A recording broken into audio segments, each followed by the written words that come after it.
To start our new chapter, that is the solid state. So the first question arises, what is solid? Solid मतलब कोई भी ठोस चीज means rigid. So definition in chemistry of it is that form of matter which possess rigidity and hence possess a definite shape and volume. मतलब कोई भी form of matter की जिसकी एक definite shape और volume हो उसको हम solid कहते हैं. अब हम बात करते हैं इसकी properties के बारे में. So what are properties of solid. मैंने पहले ही बताया कि डेफिनेट मास और वॉल्यूम और शेप होनी चाहिए. अब सॉलिड है तो मतलब मजबूत और ठोस होनी चाहिए, तो उसके मॉलिक्यूल्स के बीच में कम डिस्टेंस होगा.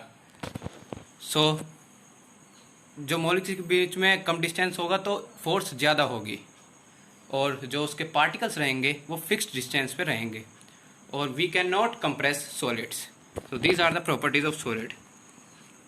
Now there are two types of solids. First one is amorphous solid and second is crystalline solid. So what is amorphous?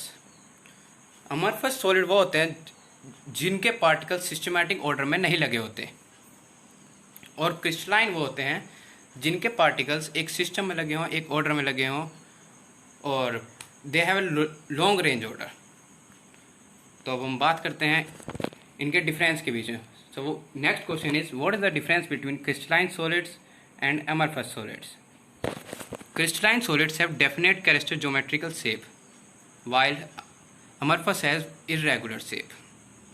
अब जैसे कि उनके मॉलिक्यूल्स के बीच में क्लोजनेस ज़्यादा है क्रिस्टलाइन सॉलिड्स के, तो इंटरमोलिकुलर फोर्स स्ट्रॉन्ग होगी, तो जो वो मेल्ट होंगे वो एक शार्प टेम्परेचर होंगे. ऐसे ही जो amorphous सॉलिड हैं वो कुछ ही कम टेम्परेचर पर सॉफ्ट हो सकते हैं. अब जो क्रिस्टलाइन सॉलिड्स हैं वो एनाइसोट्रोपिक होते हैं. एनाइसोट्रोपिक मतलब कि अलग अलग डायरेक्शन में वे अलग अलग प्रॉपर्टी शो करते हैं, और amorphous solids are isotropic in nature. जो क्रिस्टलाइन सॉलिड्स हैं लॉन्ग रेंज ऑर्डर, क्योंकि वे सिस्टमैटिक होते हैं तो एक ऑर्डर में होते हैं, तो वे लॉन्ग रेंज ऑर्डर हम उनको कह सकते हैं. और amorphous solids have short range order, क्योंकि वो सिस्टमैटिक नहीं होते ना उनके मॉलिक्यूल्स. और क्रिस्टलाइन सॉलिड्स को ट्रू सॉलिड्स भी के नाम से भी जाना जाता है, और अमरफस सॉलिड्स को हम स्यूडो सॉलिड्स भी कहते हैं. अब there are 4 types of crystalline solids. पहला है मॉलिक्यूलर सॉलिड्स. मॉलिक्यूलर सॉलिड्स क्या होते हैं? मॉलिक्यूलर सॉलिड्स के 3 टाइप होते हैं. First one is non-polar molecular solids. Second is polar molecular solids. Third is hydrogen bonded molecular solids. इनकी अलग अलग अट्रैक्शन फोर्सेस होती हैं. नॉन-पोलर मोलिकुलर सॉलिड्स की डिस्पर्जन और London forces. Polar molecular solids की dipole dipole interaction. Hydrogen bonded में hydrogen bonding होती है. अब हम इनके इलेक्ट्रिकल कंडक्टिविटी के बारे में बात करते हैं. मोलिकुलर सॉलिड्स इंसुलेटर होते हैं. Next one is ionic solids. Ionic solids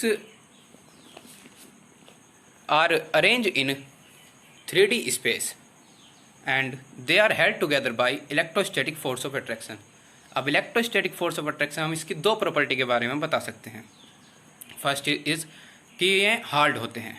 Ionic solids are hard because they exist a strong electrostatic force of attraction.